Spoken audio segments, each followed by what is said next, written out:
arrived.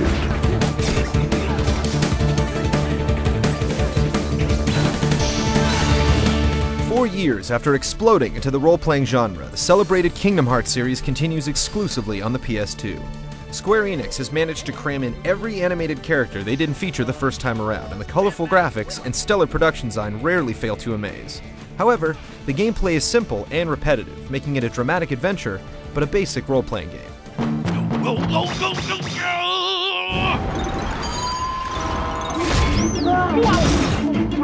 Death's fighting word. The Kingdom Hearts series is an overdose of two of the biggest industry leaders in children's entertainment, Square Enix and Disney. I forgot who I'm dealing with. This not only means you'll see lots of licensed friends you know and love, the production value of a Square Enix RPG mixed with Disney's art style helps make Kingdom Hearts 2 an entertaining journey for gamers of all ages. Yes, I know. But as familiar as these characters are, the story is almost intentionally hard to follow. You understand nothing. But the writing is faithful to the storytelling of both Disney and Square Enix properties, and the voice cast includes a remarkable amount of actors returning to their original film roles. You'd best start believing in ghost stories, Miss Turner. The personalities of the Disney characters are clear and expressive, but the Square Enix characters can feel a bit misplaced.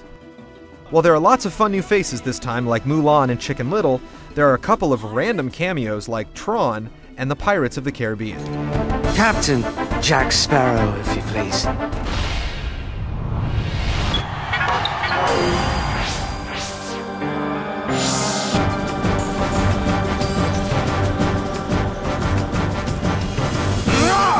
The first Kingdom Hearts was often frustratingly difficult, so Square Enix accidentally made this one ridiculously easy.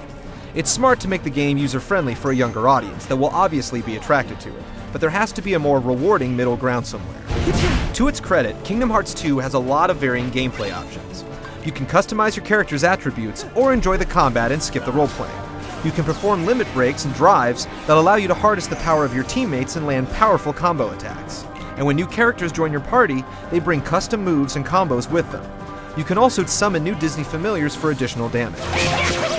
But as interesting as each of these options are, very few of them are actually necessary to complete the game.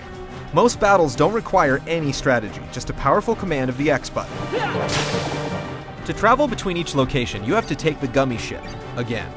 These sequences are unlike anything else in the game, but they're technically unimpressive. The spaceship controls have been upgraded, so you now have more camera control and customization options, but this does little to make you want to play these random mini-games when you don't have to. One thing that makes Kingdom Hearts 2 easier in a good way is the improved camera control. It's moved from the L2 and R2 buttons to the right analog stick, where it should have been to begin with. Well, time to go. I'll do the designing. Considering the combat doesn't offer much of a challenge, the visuals are what will keep you playing Kingdom Hearts 2. The Disney designs drawn by Square's artists are beautifully translated from their original form, and there's an absolutely staggering amount of characters.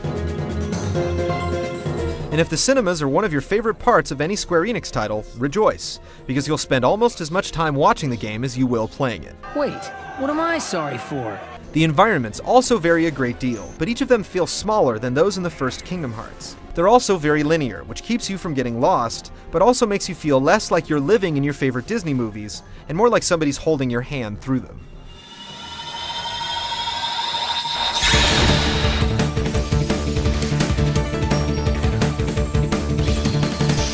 Kingdom Hearts has grown so rapidly in popularity that anyone who's been eagerly awaiting the sequel is going to pick it up regardless of what anyone else says.